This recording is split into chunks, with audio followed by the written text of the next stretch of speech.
Do you see the words under this glass slab? They seem to be elevated. But do you know what is the reason behind it? In this video, we shall try to answer this question. So without any further ado, let's get started. Consider a glass slab ABCD.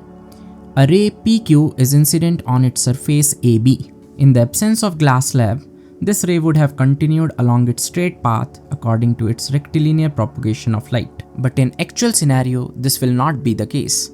The light ray is moving from air to glass and thus will bend towards the normal. But in order to do so, we need to first draw a normal N1 on the surface AB. The angle between the incident ray and the normal is called as angle of incidence and is denoted by a small letter I.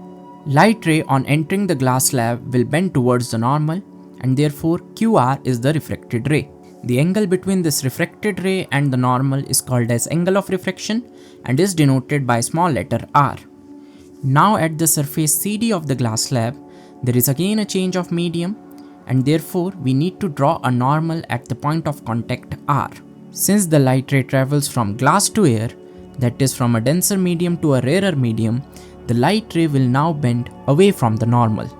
This ray which comes out of the glass slab is called as the emergent ray. The angle made by this emergent ray with the normal is called as angle of emergence and is denoted by a small letter E. It should be clear from the figure that the incident ray and the emergent ray are both parallel to each other. Thus, angle of incidence is equals to angle of emergence. It should also be clear from the figure that the incident ray has now shifted sideways to its original path. The perpendicular distance between the incident ray and the emergent ray is known as lateral shift. It is denoted by a small letter D, and now we will try to find a mathematical relation for the same. In the right angle triangle QNR, angle RQN is going to be I minus R. Therefore, sine I minus R, which is equals to perpendicular over hypotenuse, is going to be Rn over QR. Since Rn is equals to D, which is lateral shift, on transposing we get D is equals to QR into sine I minus R. Now in right angle triangle, we will find cos of R, which is equals to base over hypotenuse, that is QM over QR. Side QM, it is going to be equals to the thickness of the glass slab, which is equals to T. Therefore, cos of R becomes equals to T over QR. From here we get QR is equals to T divided by cos of R. Putting this value in 1, we get D is equals to T divided by cos of R into sine I minus R. From this expression, it should be clear that the lateral shift produced by a slab depends upon the following 4 factors. First being the angle of incidence, second being the material of slab, that is on the refractive index, third, that is the thickness of the glass slab, and fourth, the wavelength or the color of light used.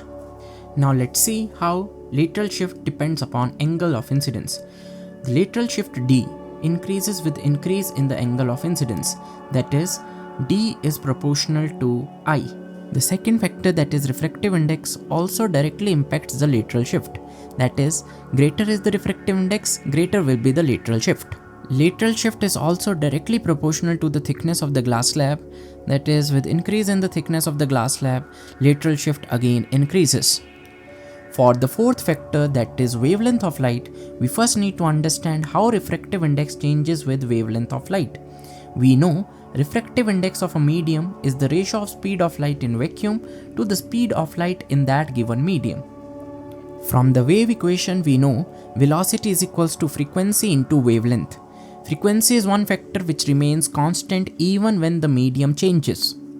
Thus, we should understand that refractive index is inversely proportional to wavelength of light used.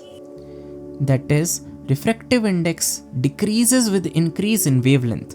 Refractive index is thus maximum for violet light and it is minimum for red light. As refractive index directly impacts the lateral shift, therefore the lateral shift also increases with decrease in wavelength of light, that is D is inversely proportional to wavelength. So this is all for this video. See you in the next one. Thank you for watching.